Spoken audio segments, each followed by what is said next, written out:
உங்க எல்லாருக்கும் ஒரு கொஸ்டின். இந்த மெட்ரோல உட்காரத்துக்கு சீட்டிங் இருக்கும்ல, அந்த சீட்டிங் வந்து பிளாஸ்டிக்ல செஞ்சிருப்பாங்க. ஆனா இதுவே பஸ்லயோ இல்ல எக்ஸ்பிரஸ் ட்ரெயின்லயோ அந்த சீட்டிங் வந்து குஷன் மாதிரி இருக்கும். ஏன்? சப்போஸ் உங்களுக்கு ஆல்ரெடி தெரியும்னா கமெண்ட் செக்ஷன்ல கமெண்ட் பண்ணுங்க, அது என்ன ரீசன்ட்டு. சப்போஸ் தெரியலன்னா இந்த மாதிரி இன்ட்ரெஸ்டிங்கான ஃபேக்ட் வீடியோ பார்க்க என்ன ஃபாலோ பண்ணுங்க. வாங்க வீடியோக்குள்ள போலாம். தனிப்பட்ட முறையில யாரும் செய்யல, ஆனா ஒரு 16 பேர் கொண்ட குழு தான் ஐடியா பண்ணி மெட்ரோ ட்ரெயின்ல பிளாஸ்டிக் சேர் வச்சாங்க.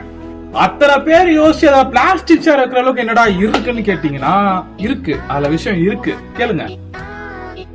முதல் ரீசன், நாம யாரும் கம்ஃபர்டபுளா உட்காரக்கூடாது. ஏன் கம்ஃபர்டபுளா உட்காரக்கூடாதுன்னா, இப்ப நம்ம உட்கார்ந்துட்டு இருக்கோம், நம்ம முன்னாடி ஒரு தாத்தா பாட்டி இல்ல ஒரு பிரெக்னன்ட் லேடி வராங்கன்னா அவங்களுக்கு நம்ம ஸ்பேஸ் தரணும். அதுக்காக தான் பிளாஸ்டிக் சேர். ஜென்ரலாவே நம்ம ஸ்பேஸ் தருவோம், பட் இங்க ப்ராபபிலிட்டி ஒரு மெயின் ரோல் பிளே பண்ணுது. என்னன்னா, குஷன் மாதிரி இருந்தா அப்பதான் ஸ்பேஸை விட அன்கம்ஃபர்டபுளா இருக்கும் போது நம்ம ஸ்பேஸ் தரத்துக்கான வாய்ப்பு அதிகம். அதனாலதான் பிளாஸ்டிக் சேர் இன்ட்ரோடியூஸ் பண்றாங்க. செகண்ட் ரீசன், நாம எல்லாம் பொறுப்பான குடிமக்கள்கள் அல்லவா. துப்ப மாட்டோம், ஸ்நாக்ஸ் சாப்பிட்டா சிந்த மாட்டோம், ஜூஸ் குடிச்சா சீட்ல ஊத்த மாட்டோம், அப்புறம் குஷன் மாதிரி இருக்கிற சீட்டை நோண்டி கிழிக்க மாட்டோம். இதெல்லாம் நம்ம எதுவும் பண்ண மாட்டோம். இருந்தாலும் கிளீன் பண்றது கொஞ்சம் ஈஸியா இருக்கணும்ல.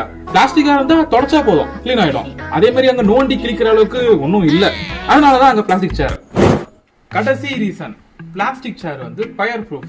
ஜென்ரலா ஃபயர் வந்தா பிளாஸ்டிக் மெல்ட் ஆகும், பட் இந்த பிளாஸ்டிக் சேர்ல ஒரு ஸ்பெஷல் கெமிக்கல் ஆட் பண்ணதுனால அவ்வளவு சீக்கிரம் மெல்ட் ஆகாது.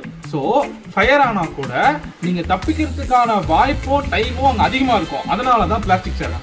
அப்புறம் கைஸ், கடைசியா, நீங்க டே டு டே லைஃப்ல நிறைய விஷயம் பாப்பீங்க, அது ஏன் அப்படி நடக்குது உங்களுக்கு கேள்வியும் வந்திருக்கலாம்.